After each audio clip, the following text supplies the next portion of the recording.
La retrotopía analiza la tendencia actual de mirar al futuro por el espejo retrovisor del pasado.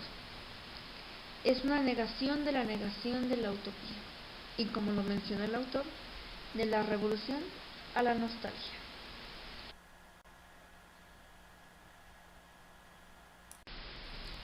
Retrotopía, la obra póstuma de Zygmunt Bauman, nos ofrece una reflexión paradójica sobre el significado de la utopía, pues si bien esta ha sido connotada de manera tradicional como una idea cautivadora sobre el porvenir, rebautizada hoy como algo que nos da la espalda a esa visión positiva que nos remite a una imagen centrada no en el futuro, sino en el pasado.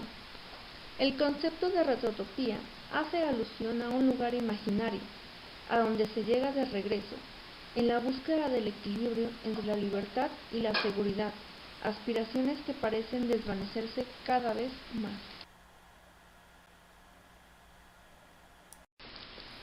Si bien, en el mundo moderno, la nostalgia por un pasado perdido o nunca logrado genera un sentimiento de pérdida y desplazamiento, es también un idilio romántico con nuestra propia fantasía personal. Para Bauman, existe una epidemia global de nostalgia en un mundo fragmentado, y esa nostalgia tiende a ser un mecanismo de defensa en el que se confunde el hogar real y el imaginario. Son estas nostalgias restauradas de donde se nutren muchos de los nacionalismos actuales, acompañados de mitos y símbolos locales.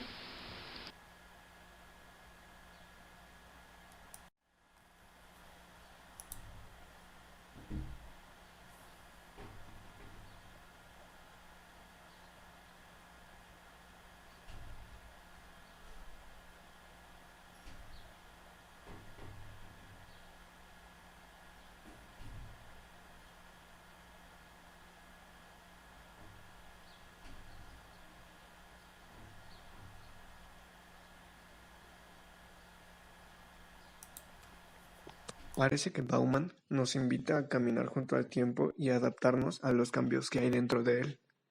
La resignificación de la historia impacta directamente en nuestra vida y en el cómo visualizamos al mundo, cada uno como individuo de forma personal, y cómo haremos para enfrentar los cambios. Se necesita ser fuerte y se necesita ser un espécimen hábil con grandes aspiraciones.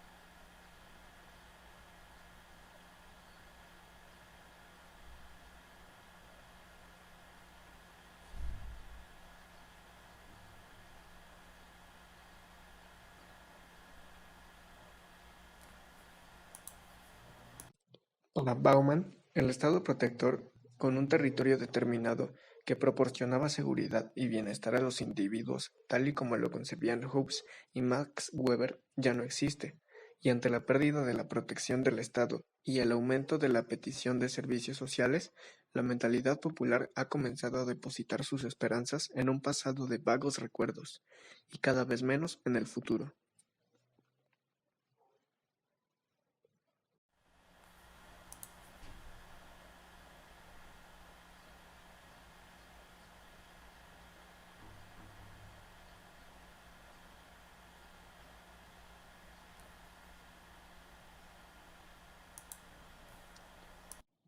Un ámbito del tiempo que siempre nos aparece demasiado incierto y donde cada vez es más difícil imaginar que el éxito individual se puede ligar también al éxito social. ¿Qué opinión tiene acerca de esa nueva valoración del pasado? Habla de temas como la globalización, la modernidad que la representa como una modernidad líquida, ya que no tiene una estructura definida, que no es certera. Nos habla también de la concepción de democracia y los medios de comunicación, entre otros, de lo transitorio que es una especie de realidad simbólica del sistema contemporáneo, y analiza la ética de nuestros días, una ética que es posible para un sujeto impotente frente a los cambios, o sea que no sabe y le asusta los cambios que no conoce. De ahí la impotencia de no saber qué sucederá en el futuro.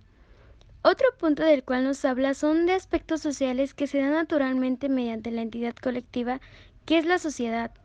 Pues en cuanto al pasado lo está manejando como que el pasado es sólido, porque antes ya se sabía que esperar el futuro las mujeres pues se casarían y tendrían familia, los hombres que trabajarían y se casarían, por poner un ejemplo muy básico y fácil de entender. Y la actualidad es líquida porque precisamente no hay algo definido para un futuro, no es certera lo que sucederá. Según Zygmunt Bauman, nuestro mundo está sumergido en una epidemia de nostalgia. Trata de la búsqueda por reconstruir un lugar ideal, un lugar que habita en el pasado. Nos invita a dejar el pensamiento crítico y entregarnos a un regreso de mitología nacional en relación a lo emocional.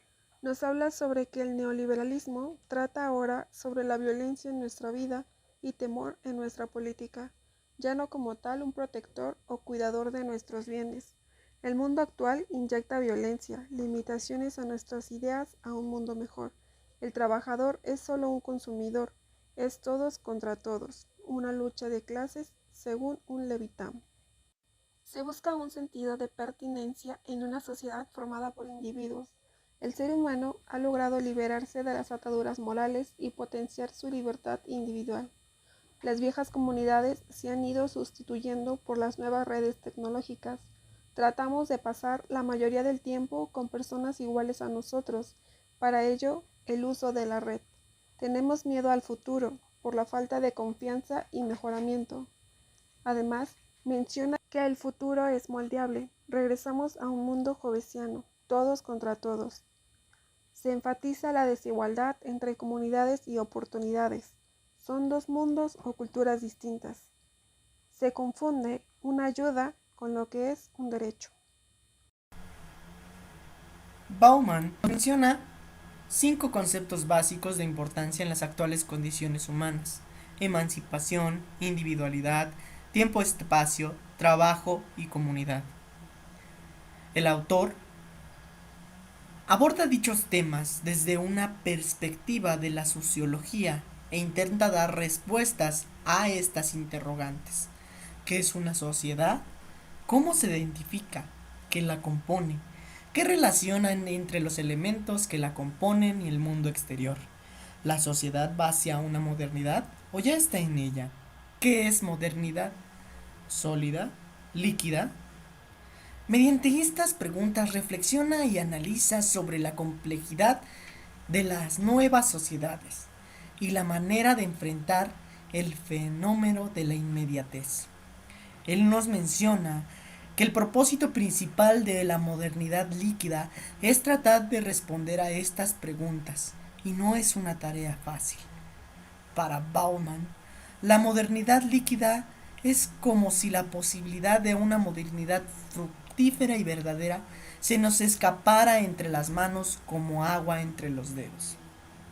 Es este estado físico de la materia el que aplica esta teoría de modernidad, en el sentido de que, posterior a la Segunda Guerra Mundial, nos encontramos con por lo menos 3 décadas de continuo y próspero desarrollo, en el que el ser humano encuentra tierra firme para ser y relacionarse con los demás.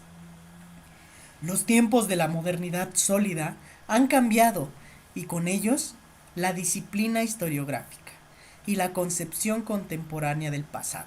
Es ahora que el historiador en estos tiempos no puede sustraerse de la realidad que lo sumerge en un mundo globalizado y neoliberal, marcando relaciones internacionales e institucionales globales, ni al cambio tecnológico de una concepción analógica a una virtual, que ha cambiado los comportamientos humanos y los accesos al conocimiento.